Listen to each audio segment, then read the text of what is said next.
vou falar, tem um monte de gente na igreja igualzinho o apóstolo Pedro lá em Gálatas 2:11. Paulo falou: rapaz, quando você está perto dos gentios, você se comporta como gentios. Quando você está perto dos judeus, dos judaizantes, você se comporta como ele. Ou você é ou não é.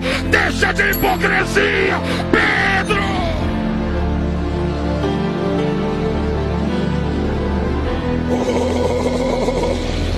Eu vou falar. Vai se entristecer no evangelho por causa deles.